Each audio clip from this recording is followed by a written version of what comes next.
Una bella torta. Ah, sorry. No. Under the spotlight No. and show you.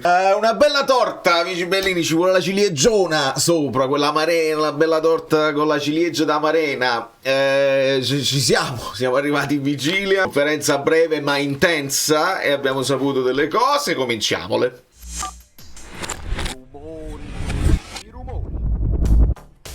Allora, buongiorno, grazie a tutti. Sandro Graziano, benvenuto sul canale. Un ringraziamento gigante a tutti quelli che con grande pazienza hanno cliccato su video degli ultimi giorni che non significavano niente. Ieri vi ho lasciato liberi di non cliccare nulla. Oggi quindi vi chiedo molti più like di quelli che in generale mettete, perché siamo lì, siamo proprio lì e possiamo almeno parlare della partita. Si comincia con la tensione o con la normalità? Andiamo a spostarci, così vediamo il mister, un mister tosto, un mister consapevole di quella che è la situazione e un mister che a un certo punto vi metterò la clip perché è interessante vederla. C'è la tensione, c'è la normalità e prima di questa partita dice niente di normale. Conte dice no, c'è niente di normale perché c'è l'obiettivo, senza dubbio c'è l'obiettivo. Uno lo abbiamo già raggiunto, cioè l'obiettivo l'abbiamo già raggiunto, ma adesso abbiamo questo nuovo tipo di stress, che è uno stress meritato, una pressione che ci siamo meritati, dove ovviamente dobbiamo andare lì. E là arriva una seconda voce a fine domanda, dice c'è anche paura, e Conte non lo può accettare, dice che cosa, che hit, proprio che sembrava proprio il guappo che hai detto, ripetilo, dimmelo in faccia, paura, preoccupazione, preoccupazione, parliamo di preoccupazione. Che hai detto? Cosa? Preoccupazione, ok. No, perché non avevo capito.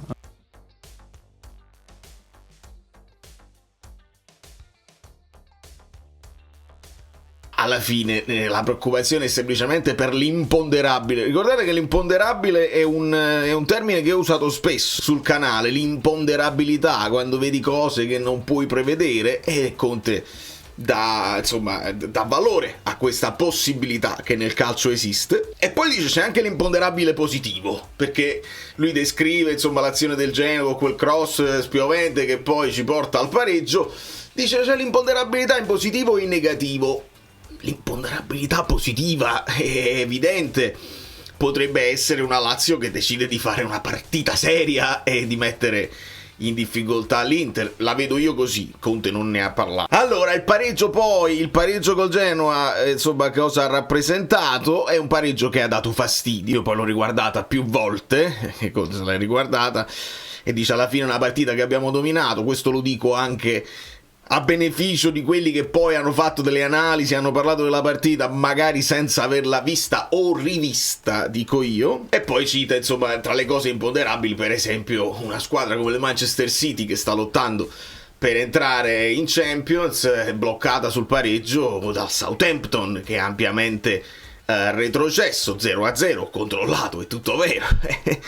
E quindi però noi dobbiamo pensare a noi. Ovviamente esce un'altra cosa imponderabile, o forse non così imponderabile, perché si parla di un problemino per McTominay. Potrebbe essere un affaticamento, potrebbe essere semplicemente stanco perché sta spingendo sull'acceleratore in maniera incredibile da quando è arrivato, e ricordiamo che anche lui storicamente non era un titolare inamovibile, quindi qualcosa la paghi. Però poi Conte aggiunge pure più di uno ha avuto qualche problemino, quindi non sappiamo il resto della situazione della rosa, non glielo chiedono. Però come abbiamo fatto di necessità virtù in passato, così faremo adesso. Poi a fine conferenza ci fanno sapere Calcio Napoli 24 che gli chiedono ma alla fine lo mette McTominay eccetera, e lui dice lo metterei anche zoppo, quindi anche con una gamba sola McTominay lo mette in campo. Speriamo che non affetti la sua prestazione, per quanto riguarda Neres adesso è recuperato, ovviamente viene da 50 giorni di inattività, quella era la sua autonomia nell'ultima partita. probabilmente non in grado di cominciare la partita, però potrebbe avere più di 5 minuti, potrebbe avere 20, 25, insomma vediamo come si mette la gara. Le insidie, quali sono le insidie che porta il Parma? Ovviamente le insidie che si devono salvare, hanno l'obiettivo anche loro, quindi si allungano i denti, le unghie diventano più affilate, si allungano i denti schifo. Vabbè, tipo i werewolves, insomma, così. Le sensazioni, quali sono le sensazioni della squadra? La squadra sa che si stanno giocando uno scudetto e che uno scudetto a Napoli è qualcosa di diverso. Tutto il leitmotiv di tutta la conferenza è nel sottolineare un po' quello che alla fine ci stiamo dicendo in questi giorni. Perché ci è salita tutta questa ansia tutti quanti così? Anche perché non è che siamo abituati, io ve l'ho detto spesso, ci sono abituati a lottare punto a punto per le ultime giornate così. L'ultima esperienza è che l'avevamo stravinto, poi l'esperienza dell'anno scorso è che eravamo fuori da tutto così. Adesso stiamo là e non sappiamo come gestire, almeno io da tifoso non so come gestire. Conte quindi parla un po' di tutto l'ambiente che non è abituato a questa roba qua e quindi può portare ansia, può portare una tensione. Lo scudetto a Napoli sono eventi saltuari, però se li fai, se li porti a compimento, fai la storia, e ci sono molti passaggi dove addirittura mi è sembrato di risentire Spalletti in alcuni passaggi dove, insomma, dare l'importanza che ha uno scudetto a Napoli. Che come si affrontano questi momenti? Che fa con la squadra? Si parla, non si parla, ci si isola? Sì, dice Conte, io sento la responsabilità, la sento bella forte, forse fin troppo, dice, poi dice ho le spalle larghe, vedi, sento la responsabilità, forse la sento fin troppo, poi però ho le spalle larghe, ma è un bel carico, quindi è tutto un sì, però anche no, però ho già fatto, però sento di voler fare il di più. È un bel carico, specialmente in questa piazza. E qui la metafora con questa similitudine con questa torta, è la torta che già lui ha apparecchiato, già ha preparato, cioè il tornare in Champions, non solo, tornare in Champions con netto anticipo, non solo, anche il rivalutare una rosa che si era un po' svalutata l'anno scorso, non solo, l'aver anche fermato un altro obiettivo, cioè di giocarci la Supercoppa l'anno prossimo, non solo, anche aggiungendoci i vari sold out che sono successi allo stadio, quindi la torta è bella piena, è bella e lui già l'ha fatta. Poi ovviamente la famosa la ciliegina sopra, che però è una ciliegiona e che significherebbe fare la storia. Ecco, io lo dico sempre, dice lui, avere ambizione di essere ricordati per sempre, e queste sono frasi proprio spallettiane. Dopodiché gli si chiede della contemporaneità, come si fa a isolarsi, e Conte dice no, non è che uno si isola, anzi noi abbiamo bisogno dell'aggiornamento, dobbiamo sapere. Tra l'altro, signori, uno può isolarsi quanto si vuole, ma esiste il pubblico che urla.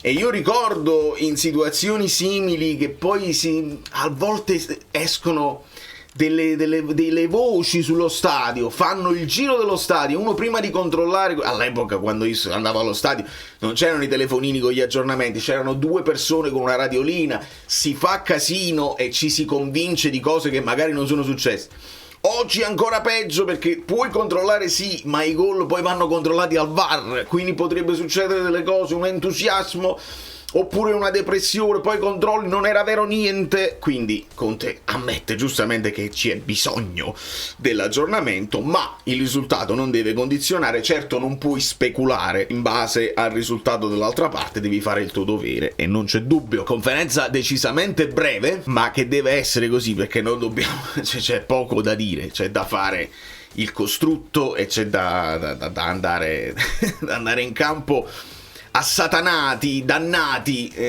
dimostrare che insomma lottare per lo scudetto è più importante che lottare per la salvezza per noi. Poi ognuno ha gli obiettivi che si merita e che può fare, ma non basta la motivazione. Se bastasse la motivazione, e allora le squadre che stanno in fondo alla classifica non retrocede nessuna, perché sono motivate a rimanere, e le squadre che stanno avanti vincono tutte, e allora non si può fare. E alla fine alla meglio chi con qualità riesce a superare le difese dell'avversario e di metterla dentro, perché non parliamo più di mantenere il risultato, qua bisogna andare all'attacco, bisogna segnare, bisogna possibilmente segnarne di più di quanti ne abbiamo segnati in stagione, in modo tale da stare più tranquilli nel momento in cui una pallata imponderabile ti può far tremare le gambe e possono succedere degli imprevisti. Ovviamente questa storia di McTominay, lui ci ha detto che lo mette comunque dentro.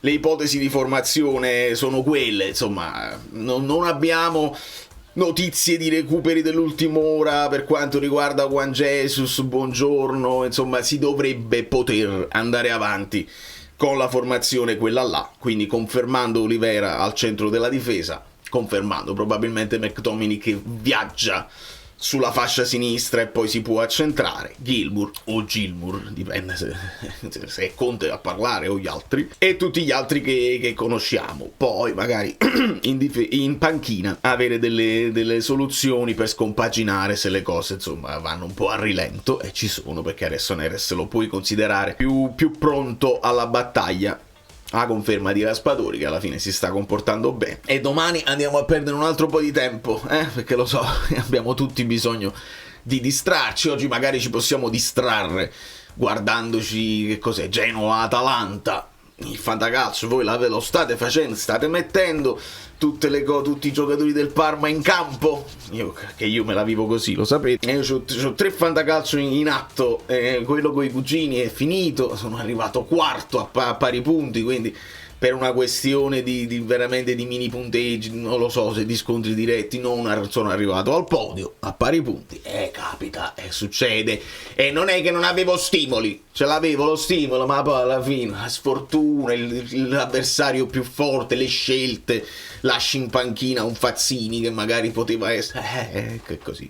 Però sto andando molto molto bene nel mio primo mantra, dove sono secondo in classifica, sono abbastanza tranquillo di rimanere secondo e mi sto giocando la possibilità di un aggancio in vetta difficile, ma me la sto giocando. Mentre nel fantascarso degli amici Bellini succede di tutto, posso arrivare secondo, posso arrivare ultimo e retrocedere, è incredibile, veramente sta succedendo la qualunque, ma queste sono cose che a voi interessano il giusto, e quindi magari ne parliamo così tra di noi, non c'è bisogno. Da New York, Valero Fluido è tutto, vi abbraccio e vi bacio, sento il calore che sta aumentando, state pronti perché sono live che verranno domani, che potrebbero durare tutta la notte oppure potrebbero durare pochissimo a seconda di come va a finire.